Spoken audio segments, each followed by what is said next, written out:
विपिन बाबू एक कवि थे। उन्होंने दुनिया में सबसे ज़्यादा सुंदर रचना महिला ही लगती थी। उनकी कविताओं में सिर्फ महिलाओं के रूप, सुंदरता और यौवन की ही तारीफ हुआ करती थी। जैसे ही किसी महिला का जिक्र होता तो वो अलग और सुंदर सी कल्पना की दुनिया में चले जाते। उन्होंने अपने जीवन में भी एक ऐसी ही सुंदर महिला की कल्पना की थी। विपिन बाबू के मन में था कि उनकी पत्नी फूल सी कोमल, सूरज जैसी चमक, कोयल सी आवाज और सुबह की लाली से शोभित हो। अब विपिन बाबू के कॉलेज की परीक्षा भी खत्म हो गई थी। विपिन के लिए कई सारे रिश्ते आ रहे। एक दिन विपिन के मामा ने उनकी शादी भी तय कर दी। विपिन का मन था लड़की देखने का। उसे देखना था कि जैसी पत्नी की वो कल्पना करता है वो वैसी ही है या नहीं। विपिन ने मामा से अपनी होने वाली पत्नी को देखने का निवेदन दिया, लेकिन मामा ने उसे कहा कि वो बहुत ही सुंदर है, उन्होंने उसे खुद देखा है। मामा की बातों पर भरोसा करके विपिन ने शादी के लिए हाँ कर दी। शादी का दिन भी आ गया। मंडप के पास बैठा विपिन अपनी पत्नी को देखने के लिए उतावला था। होने वाली पत्नी को उसने गहनों से सजा हुआ देखा। चेहरे पर घूंघट, हाथों और पैरों की सुंदर उंगलियां देखकर उसके मन को थोड़ी राहत मिली। दूसरे दिन विदाई के बाद जैसे ही डोली विपिन के घर पहुंची तो वो तुरंत अपनी पत्नी को देखने के लिए दौड़ा। तब उसकी पत्नी पालकी से बाहर घूंघट उठाकर देख रही थी। जैसे ही विपिन की निगाहें उस पर पड़ी उसे बहुत दुख हुआ। विपिन ने जैसी पत्नी के सपने देखे थे वो बिल्कुल भी वैसी नहीं थी।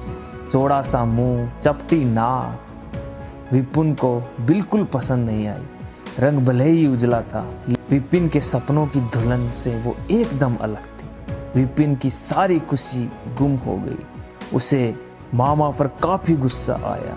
उन्होंने लड़की की तारीफों के पुल बांधे थे। सबसे पहले उसने मामा से लड़ाई की, उसके बाद ससुराल वालों से और फिर अपने घर वालों से। विपिन के मन में हुआ कि इस महिला के साथ किस तरह पूरा जीवन बिताऊंगा। इसके साथ पूरा जीवन मुझे कांटों भरा लगेगा। मैं सोच भी नहीं सकता कि ऐसी महिला से मेरी शादी हो गई है। मेरे क्या ख्वाब थे और क्या हो गए। भगवान को मेरे साथ ऐसा ही करना था। फिर उसके मन में आया कि शादी मैंने जबरदस्ती तो की नहीं थी। अब इस लड़की को क्या पता था कि पत्नी को लेकर मेरे क्या सपने थे। इसमें इसका क्या दोष है। इस सोच के बाद भी विपिन का दिल उसे स्वीकार करने को तैयार नहीं था। वो घंटों श्रृंगार करती थी, अपने बाल संवारती थी, लेकिन विपिन के मन को बिल्कुल भी नहीं भाती थी। विपिन हरदम उससे दूर भागता था और उसकी पत्नी पूरे भाव के साथ उसकी सेवा करना चाहती थी। होते होते विपिन घर से पल भर भी नहीं टिकता था।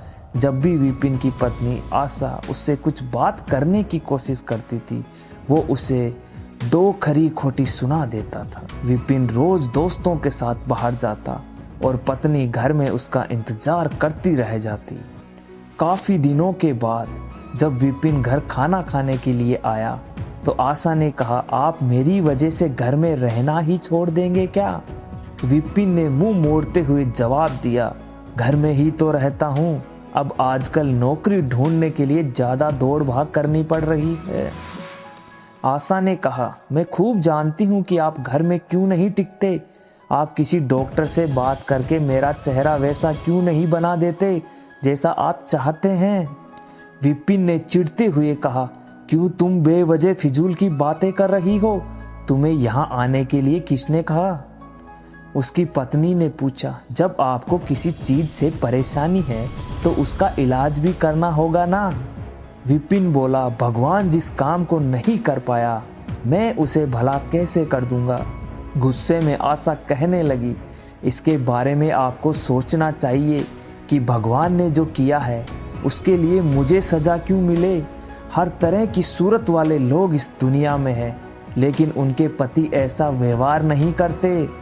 विपिन ने झुलसते हुए जवाब दिया, क्या मैं तुमसे कोई गलत व्यवहार करता हूँ? क्या कभी मैं तुमसे लड़ाई की है? तुम ही मेरे सामने आकर मुझसे बहस करने लगती हो। यह सब सुनकर आशा वापस चली गई। उसे लगा उन्होंने मेरे प्रति अपना दिल पत्थर का बना लिया है, अब ये मेरी एक भी नहीं सुनने वाले। इधर विपिन का ऐसा रवैया देखते देखते आशा बीमार हो गई। वो अपनी जिंदगी से निराश थी। उधर बीमार आशा को देखने विपिन एक बार भी नहीं आया। उसके मन में था कि इसे कुछ हो जाए तो इस बार अपनी पसंद की लड़की से शादी कर लूंगा। अब तो विपिन को और भी छूट मिल गई थी।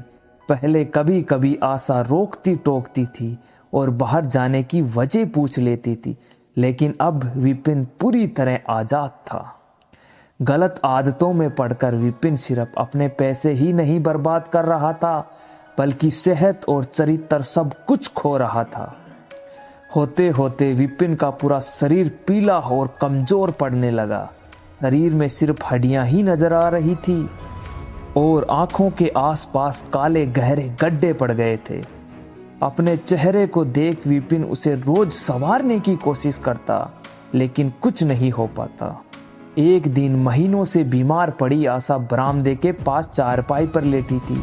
उसने विपिन को काफी महीनों से नहीं देखा था, इसीलिए किसी से विपिन को बुलावा भेजा।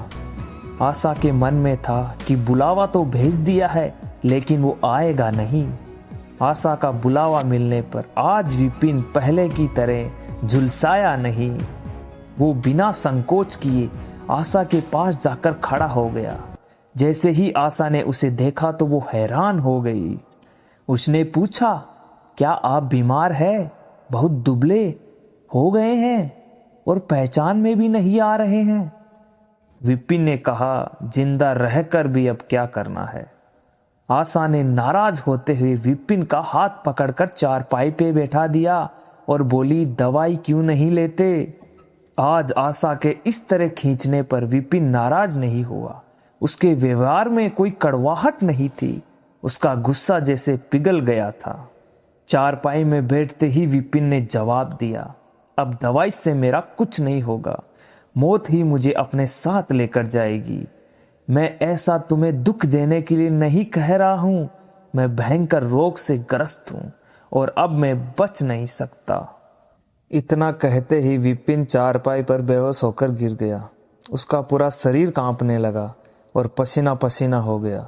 विपिन की यह हालत देखकर महीनों से बीमार पड़ी आशा झट से बिस्तर से उठ गई और पानी लाकर विपिन के चेहरे पर मारने लगी, लेकिन उसे होश नहीं आया। शाम तक विपिन का मुंह टेढ़ा हो गया और शरीर में कोई हरकत नहीं थी। यह लकवा था जिसकी चपेट में विपिन आ चुका था।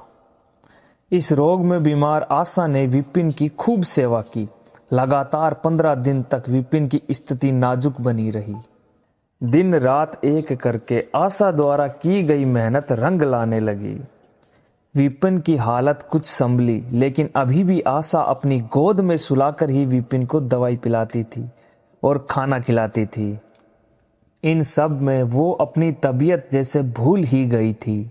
शरीर बुखार से तपता था, लेकिन उसे विपिन की स्थिति के सामने खुद की सेहत कुछ भी नहीं लगती थी। अब विपिन के दोनों पैरों में थोड़ी थोड़ी ताकत आने लगी थी। होते होते 4-5 महीने में वो अपने पैरों पर खड़ा होने लगा, लेकिन उसका मुंह टेढ़ा का टेढ़ा रहा।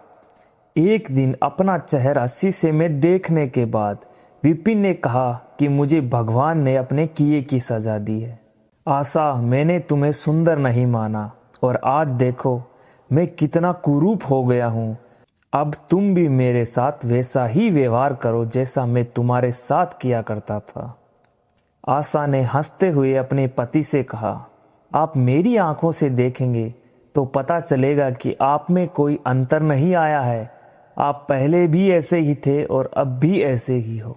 विपिन बोला, अच्छा, बंदर जैसा मुंह दिख रहा है और तुम कहती हो कोई अंतर नहीं आया है। तुम्हें मालूम है ना, भगवान ने मुझे मेरे करनी की सजा दी है। सब ने खूब जतन किए, लेकिन विपिन का मुंह सीधा नहीं हुआ। विपिन के पैरों पर खड़े होने के कुछ समय के बाद ही आशा ने घर में पूजा रखी, क्योंकि उसने भगवान से विपिन के लिए मन्नत मांगी थी। पूरे मोहल्ले के लोग विपिन के घर में जमा थे। भजन संगीत चल रहा था। तभी आशा की एक दोस्त ने उससे पूछा, अब तो तुझे अपने पति का चेहरा देखने की इच्छा नहीं होती होगी, कैसा टेढ़ा मुंह हो गया है इसका। गंभीर आवाज में आशा बोली, मुझे तो कुछ फर्क नजर नहीं आता। उसकी दोस्त ने पलटकर कहा, चल झूठी, ऐसा थोड़ी होता है, बातें मत बना ज्यादा। फिर आशा कहने लगी, सच कह रही हूं, मुझे उसकी आत्मा मिली है जो उसके रूप से बढ़कर है, और मैं हमेशा उसकी आत्मा को ही देखती आ रही हूं। विपिन कमरे में दोस्त के साथ बैठा था। तभी उसके एक दोस्त ने बरामदे की तरफ खुलने वाली खिड़की खोल दी।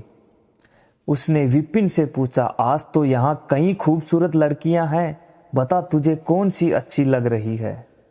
विपिन ने कहा, खिड़की बंद कर दो, और जहाँ पसंद की बात है तो मुझे वही पसंद है जिसके हाथ में फूलों की थाली है। दोस्त ने पूछा, तेरे चेहरे के साथ तेरी पसंद भी खराब हो गई है क्या?